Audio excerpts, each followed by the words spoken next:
Robbie Joseph claimed career best figures of 6 for 47 on a day in which another 16 wickets fell at Grace Road in the LV County Championship, but Leicestershire still have work to do to complete a win over visitors Glamorgan.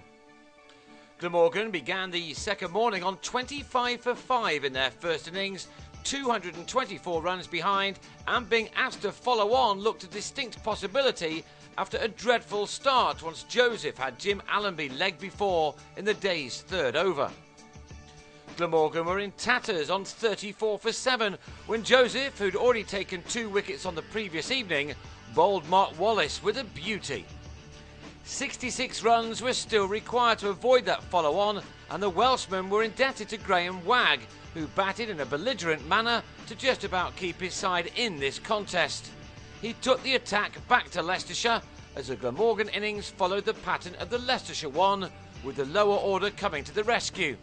Wagg is, of course, no mug with the bat. This was an important and much-needed innings from him.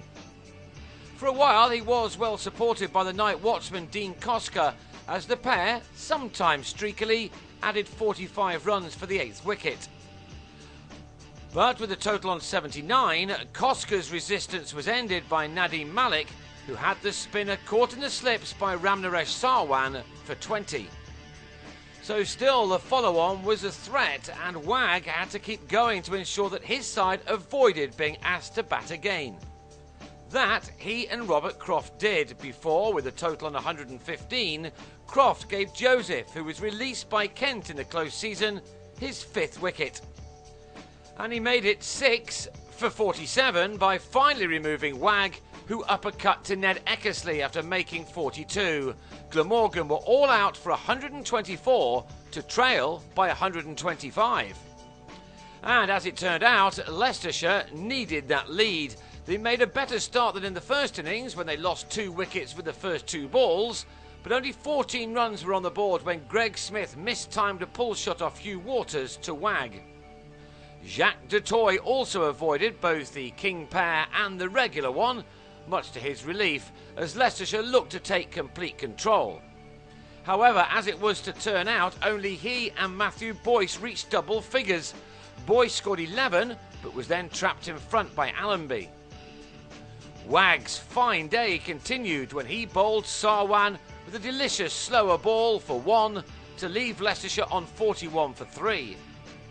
And their next ball, Wagg struck again, this time bowling Joshua Cobb with a full-length in-swinger.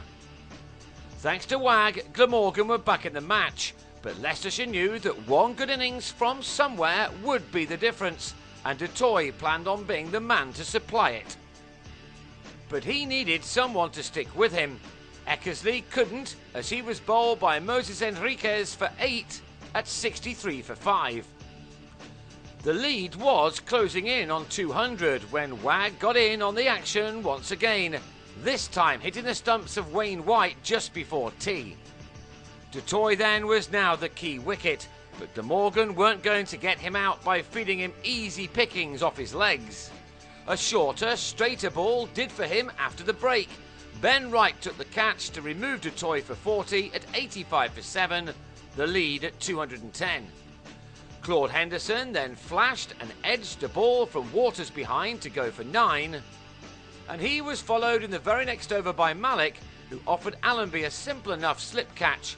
Leicestershire had slumped to 92 for 9 and were handing the game back to their opponents. In a low-scoring contest such as this, every single run is absolutely crucial.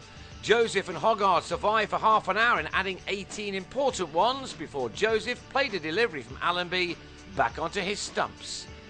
So Leicestershire were all out for just 110, the totals decreasing as the game goes on, and Glamorgan, now needing 236 runs to win, lost Gareth Rees before the close.